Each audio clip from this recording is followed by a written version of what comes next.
الانبیاء وکفائی وخاتم الانبیاء والمرسلین اما بعد فاعوذ باللہ من الشیطان الرجیم بسم اللہ الرحمن الرحیم. ہاتھوں بھائیوں اور بہنوں کیسے ہیں آپ لوگ؟ میرا نام ہے حسیب علی اور آپ دیکھ رہے ہیں میرا یوٹیوب چینل حسیب علی ٹی وی اور میرا فیس بک پیج HKA. مجھے امید ہے آپ جہاں بھی ہوں گے خیریت سے ہوں گے، خوشباش ہوں گے. میں بھی جہاں بھی ہوں خیریت سے خوشباش ہوں گے. تمام دیکھنے اور سننے والے سامعین و ناظرین کو السلام علیکم ورحمۃ اللہ وبرکاتہ. اس سے پچھلی ویڈیو کے اندر جو ہے میں نے سورہ عنکبوت کا تعارف اور اس کی جو علم و عمل کی باتیں ہیں وہ کور کی تھی، اور آج کی ویڈیو میں جو ہے انشاءاللہ میں سورہ روم کا تعارف اور اس کی علم و عمل کی باتیں جو ہے کور کروں گا. تو چلیں شروع کرتے ہیں بنا کسی دیری کے سورہ روم کا تعارف. بسم اللہ الرحمن الرحیم. سورہ روم مکی صورت کی وسعت میں نازل ہوئی. اس صورت کی ابتدا میں اللہ سبحانہ و تعالیٰ نے 2 پیشن گوئیاں فرمائیں جو چند ہی سالوں میں پوری ہو گئیں، اور اس بات کی دلیل بنی کہ قرآن حکیم اللہ سبحانہ و تعالیٰ کا سچا کلام ہے. پہلی پیشن گوئی رومیوں کے دوبارہ غالب آنے کی تھی، جنہیں ایرانیوں نے ایک بار شکست دی تھی. رومی اہل کتاب عیسائی تھے اور مسلمانوں کو ان سے ہمدردی تھی، جبکہ ایرانی بت پرست تھے. مشرکین مکہ کو ان کے ساتھ ہمدردی تھی اور وہ ایران کی فتح پر خوش تھے. اللہ سبحانہ و تعالیٰ نے پیشن گوئی فرمائی کہ چند ہی سالوں میں رومی ایرانیوں کو شکست دیں گے. دوسری پیشن گوئی اللہ سبحانہ و تعالیٰ نے یہ فرمائی کہ وہ دن مسلمانوں کے لیے بھی خوشی کا دن ہوگا. غزوہ بدر کی فتح نے چند ہی سالوں میں اس پیشن گوئی کو پورا کر دکھایا. اس صورت میں قیامت اور توحید باری تعالیٰ کے لیے دلائل دیے گئے ہیں. شرک کی مذمت کی گئی ہے. حقوق اللہ اور حقوق العباد بیان کیے گئے ہیں. انسانی زندگی کے مراحل کا تذکرہ کیا گیا ہے. آخر میں مجرموں کی ہٹ درمی اور ان کے برے انجام کا ذکر کیا گیا ہے. تو اب چلتے ہیں سورہ روم کے علم و عمل کی باتوں کے پوائنٹس کی طرف. علم و عمل کی باتوں کے جو پوائنٹ ہیں وہ 10 ہیں. تو شروع کرتے ہیں بنا کسی دیری کے. پہلا پوائنٹ ہے اللہ سبحانہ و تعالیٰ ایمان والوں کی مدد فرماتا ہے. آیت نمبر 4-5 کے اندر یہ جو ہے موجود ہے. اس کے بعد دوسرا پوائنٹ ہے فنا ہو جانے والی کائنات پر غور و فکر انسان کو آخرت کا یقین دلاتا ہے.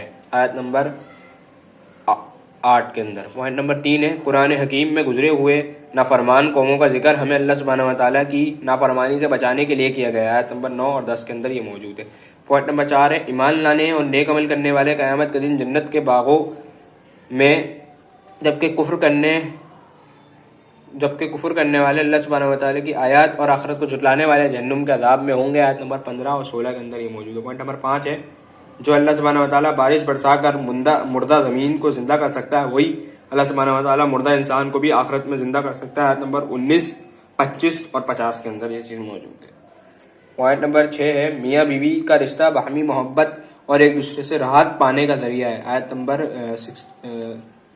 61 ہے، 21 ہے. ہاں 21 ہے سوری. پوائنٹ نمبر 7 ہے کائنات کی ہر شے کا مالک اللہ سبحانہ و تعالیٰ ہے. کائنات کی ہر شے اللہ سبحانہ و تعالیٰ کے حکم کی تابع ہے. اس طرح ہمیں بھی اللہ سبحانہ و تعالیٰ کی فرما برداری کرنی چاہیے. آیت نمبر 26 کے اندر یہ موجود ہے. پوائنٹ نمبر 8 ہے رشتہ داروں، مسکینوں اور مسافروں کے ساتھ اس نے سلوک کرنا اللہ سبحانہ و تعالیٰ کو راضی کرنے کا ذریعہ. آیت نمبر 38 کے اندر جو ہے یہ موجود ہے. اس کے بعد پوائنٹ نمبر 9 ہے اللہ سبحانہ و تعالیٰ کے نزدیک سود سے مال گھٹتا ہے اور زکوٰۃ اور صدقات دینے سے مال بڑھتا ہے. آیت نمبر 39 کے اندر یہ جو ہے موجود ہے. پوائنٹ نمبر 10 کے اندر موجود ہے خشکی اور تری میں فساد برپا ہونا انسانوں کے اعمال کا نتیجہ ہے. آیت نمبر 41 کے اندر یہ جو ہے موجود ہے. تو اللہ تبارک و تعالیٰ سے دعا ہے جو کچھ کہتے ہیں سنتے اس پر عمل کی توفیق نصیب فرمائے اور ہمیں سعادت کی زندگی اور شہادت کی موت نصیب فرمائے. اگر اس سے پچھلی ویڈیوز آپ نے نہیں دیکھی تو وہ بھی دیکھ لیں، اور اس سے پہلے جو میں نے سورہ عنکبوت کی ویڈیو بنائی تھی اس کی تعارف اور علم و عمل کی باتوں کی، تو وہ ویڈیو آپ دیکھ لیں. وہ تھوڑی سی لمبی ہے لیکن اس میں کچھ انٹرسٹنگ باتیں ہیں، تو وہ آپ دیکھ لیں. انشاءاللہ آپ کو ضرور فائدہ ہوگا.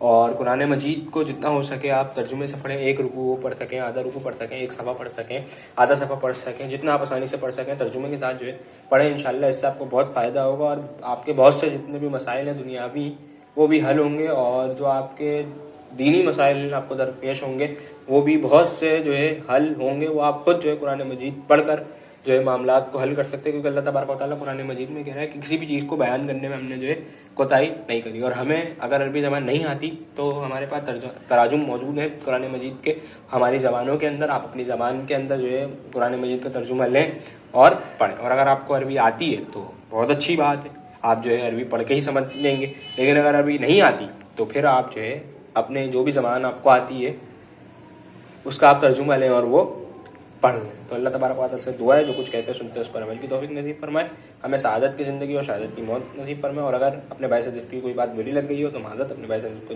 معاف کر دیجیے گا. دعا میں یاد رکھیے گا. اللہ حافظ.